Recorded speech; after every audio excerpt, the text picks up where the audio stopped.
Warning, this video contains team selection and captain choices which some viewers may find offensive. Hey guys, and welcome back to FPL TV. Before checking out my team and transfer plans for the upcoming game week, let's first see how things went in game week 24. The only notable return was once again from Martinez in goal, who has been an absolute beast between the sticks this season, one of very few positives last week. I went into game week 24 with 4 double game week players, 3 of which were defenders, but in the end all 3 of my backline only played a single fixture anyway, with Stones and Diaz getting rotated and frustratingly Ben Mee getting an injury in the opening game. I think Ben Mee's 6-pointer was made all the more frustrating, with his teammate Lowton scoring a 17-pointer with his first ever Premier League goal for Burnley. And ironically, I paid extra for Ben Mee over Matt Lowton due to me having the more goal threat. A costly 50-50. Last week, I chose in the end to bench Son Heung-min, and with him blanking against Man City, that ended up being a decent decision. However, due to Antonio missing out for West Ham, Son Heung-min came off my bench automatically anyway, and capped off a poor display from the majority of my midfield. As usual, Bruno Fernandes did the business once again with an exquisite volley, but he's so heavily owned now that points from him are pretty much redundant at this point unless you captain him. What I really needed from game week 24 was my 2 big differentials to deliver in Raheem Sterling and Marcus Rashford, and neither could do so. That's 1 goal in 8 games now for Rashford since wildcarding him in, and this blank against West Brom was probably the most disappointing. After what was a really poor game week, I was hoping maybe my captain Sterling could salvage the game week for me against Everton, but with just a booking and a 1-pointer from that game, it wasn't to be. Sterling delivered just a single assist over the double game week, and choosing to pay double the price for him over Ilkay Gundogan a few game weeks back has been an extremely costly decision, not just in price but in points and ranking as well. Ollie Watkins was my transfer in last week for the injured Callum Wilson, and although it wasn't the best start for the Aston Villa frontman, the plan is to stay patient with him at least until game week 30, with some decent fixtures on the way for Aston Villa. So game week 24 was simply a disastrous game week in which my team scored an abysmal 60. My score was just about level with the average, so on the face of it that's okay, but the average includes all 8 million managers, whereas the average score amongst my ranking was much higher, with players around me scoring 80, 90 or even 100 this week. Ultimately, game week 24 was separated by those who owned Ilkay Gundogan and those who didn't, and with Gundogan being so heavily owned by the players around me, and also a very popular captain choice as well, his huge 19-pointer was simply a nightmare outcome for my side, and undid so much of the progress I'd made in recent weeks. To be honest, I just didn't expect this kind of consistency from Gundogan, and really thought that his goal-scoring form was just some kind of freak purple patch.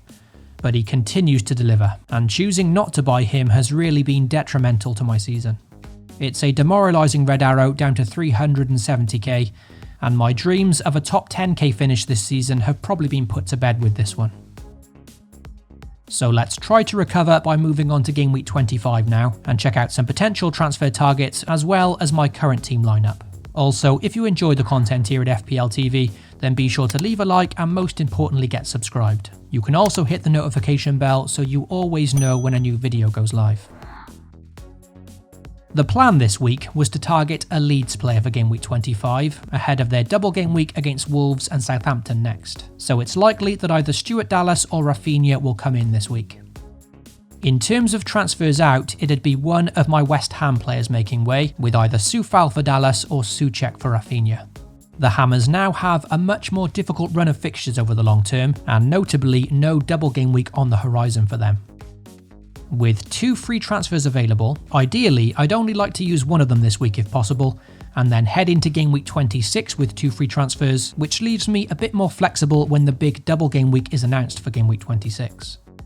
However, I had these thoughts planned out before Ilkay Gundogan's latest masterclass against Tottenham, and with him now scoring 11 goals in the last 12 games, it may be time to finally admit defeat and bring the midfielder in. This will of course depend on his fitness though, as currently he is a slight doubt for the trip to Arsenal.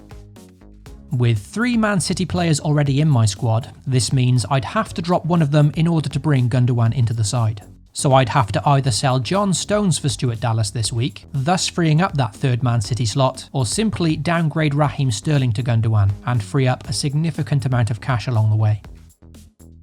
So that's the 3 players in my considerations this week, but with no transfers made yet, let's see how the side currently lines up. As mentioned, Marcus Rashford hasn't been in the best of form of late, and despite him being one of my biggest differentials, he's yet to really do the business for me. My patience is wearing thin, but United do have Newcastle at home up next, so hopefully there's a chance of some decent returns there, and I certainly can't sell him before that fixture.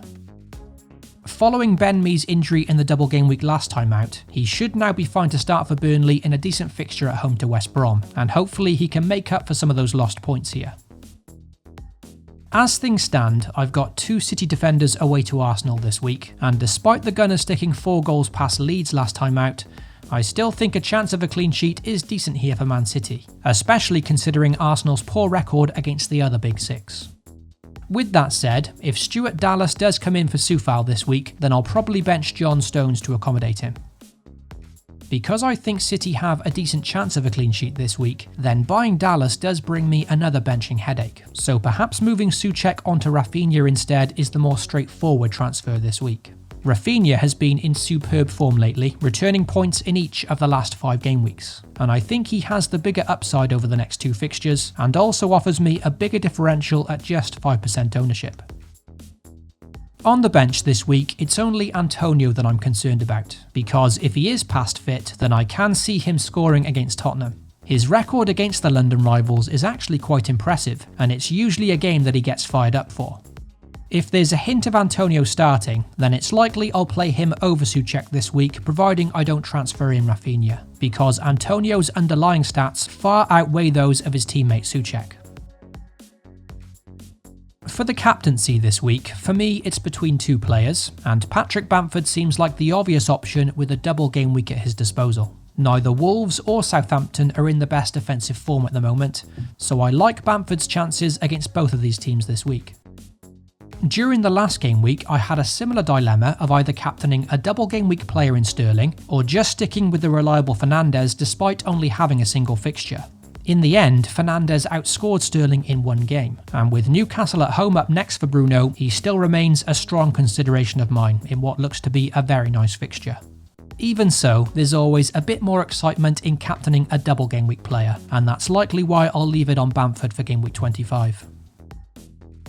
So that's all my team considerations and thoughts for the upcoming game week, and as always, if you'd like to see the final team lineup, transfers and captaincy, then you can do so over on the FPL TV Twitter page shortly before the game week deadline on Friday. Good luck to you all for game week 25, FPL responsibly, and catch you all soon.